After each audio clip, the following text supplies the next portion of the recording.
Hello and welcome, fellow Wuthering Waves fans. I got a video for you guys. For those of you who haven't watched the new trailer version preview for 2.5, this will be a nice summary video for you guys who just want to get a breakdown of what's to come. So let's get right into it without further ado. Version 2.5 is going to be called Unfading Melody of Life, and with it we get a new main quest called Dreamcatchers in the Secret Gardens.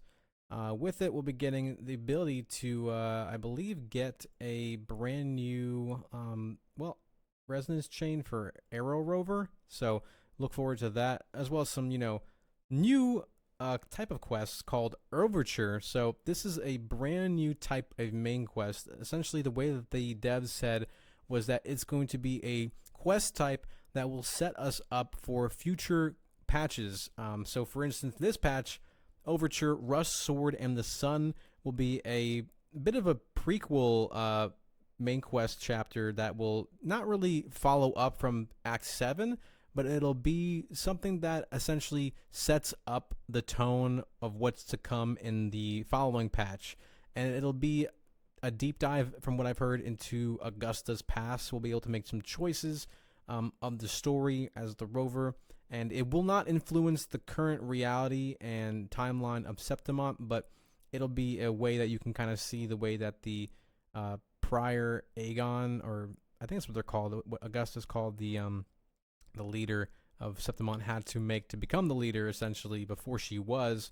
So it's a bit of a, dive into her past. And in the future, Overture will be essentially a way to bridge us from one patch into the next and set us up for following story chapter quests. So with this new patch, we also get a brand new sub-region called Fabricatorium of the Deep. It looks like it's going to be a underground facility for the Fraxidus. So it'll be a pretty cool location that we can go and explore. Looks pretty awesome, underwater from the looks of it, but even though it's underwater, it doesn't look like it'll impede any of our traversal from what I've seen. We also get some, exploration gameplay features. This little puzzle event, not quite as good as the Overflowing Palette, in my opinion, but something to sink your teeth into for some extra asteroids while you guys explore the new sub-region, as well as a new gameplay feature, I believe, called Crimson Baton, where you'll be able to slow down enemies, and then while they're slowed, finish them off with these like Furlova-looking coordinated attacks, where once the time ends, it'll automatically finish off.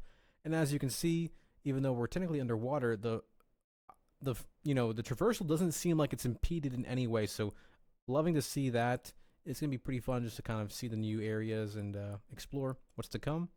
We'll also be getting a new leisure event called Phantasma Dreamland.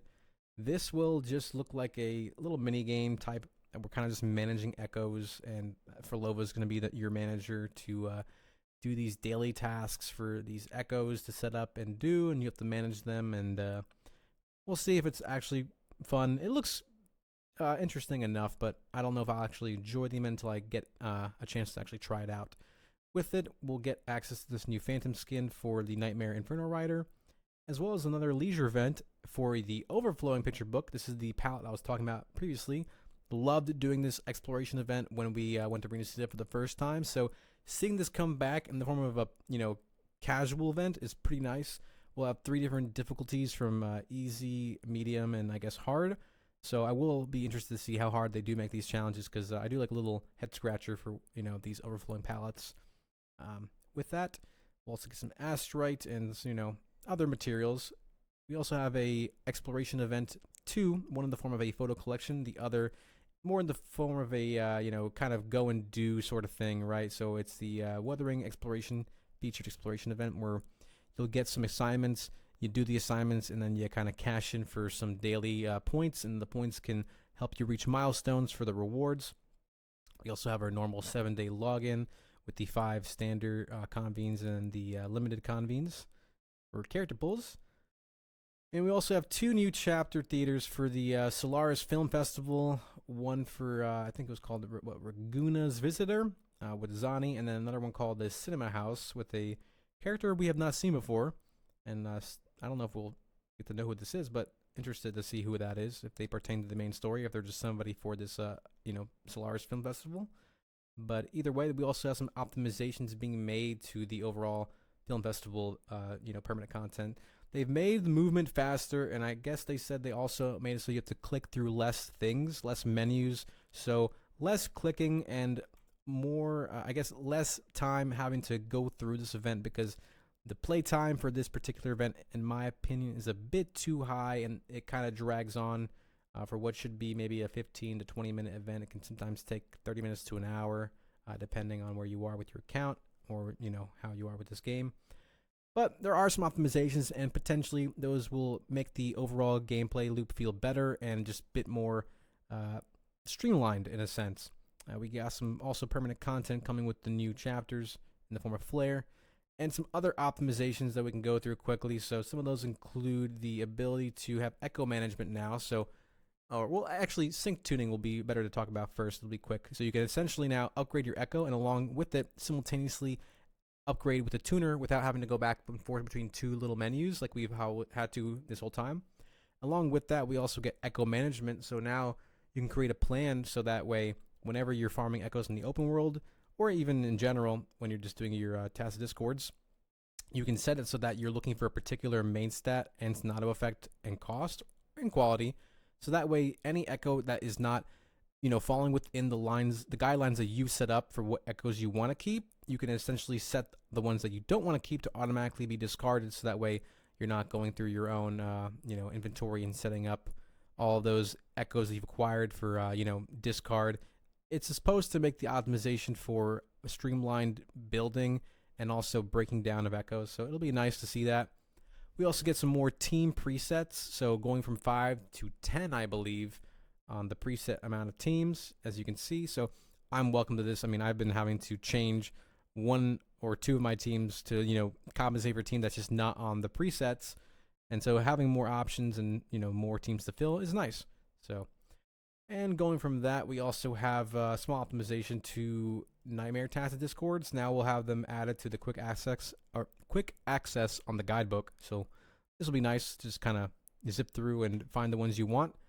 And we also have, I believe, the option to turn on or off resonator skill music, which will be very nice for those of you, including myself, that have a Chiacona and maybe are a little tired of hearing that old song go off in the background over and over and over again. And I guess this will be an option for Lova 2 and potentially other resonators in the future. But it's just nice having this option of either keeping the music or saying, you know what, I think I've heard it one too many times, I'm good, and turning it off. So honestly, really great optimizations overall. I'm looking forward to this patch, along with the new, resonator for Lova coming. I mean, how I haven't even gotten to talking about her, but she looks quite amazing. Just to give you guys a quick little snippet, this will be the little thumbnail you want to look for when it comes to farming for her materials. So let me just give you guys a full glimpse. So she's an Attribute Havoc, Rectifier, Resonator, and she's going to need the Polygon Chords along with a new flower material called Afterlife. I don't know if it's in the game yet. I don't think so. So it'll probably be new to the new area. Along with this material called Truth and Lies. It's a boss ascension material. I think will be from Penrico, if I had to guess. So you'll have to farm him a little bit when the new patch comes out. But for now, you can save up on those Lento helixes, the little honeycomb things, or the little tops, whatever you call them, as well as the Netherworld stairs. So you can just go ahead and farm up Hecate if you have any of those extra weekly, overworld bosses that you can slay. Go ahead and start saving up for Netherworld stair if you are planning to pull for Filova. And she also has a weapon that just looks phenomenal. If I can go ahead and show that. Right here, this Lethian Elegy, which looks amazing. I mean, this picture doesn't do justice. It has a on and off type of look where essentially when it's active, it'll have the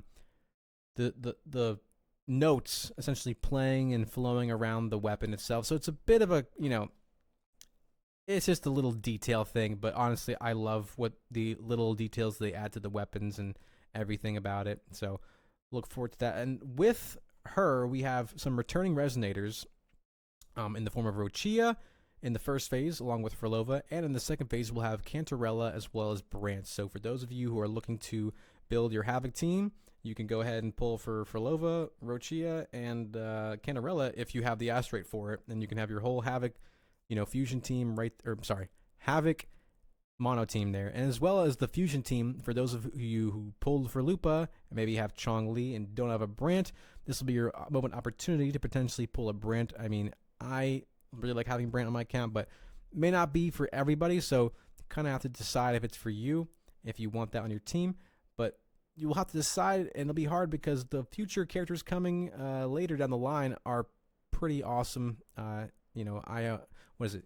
Yuna and Augustum both look phenomenal, as well as the other characters that they've drip marketed for Septimont. So who knows? I can't really tell you what to say for, but I will be pulling for Filova, as I think most people will be. And if you don't have the Havoc units to on your team, this patch will be a good good patch for you to try your luck and see if you can maybe get those units.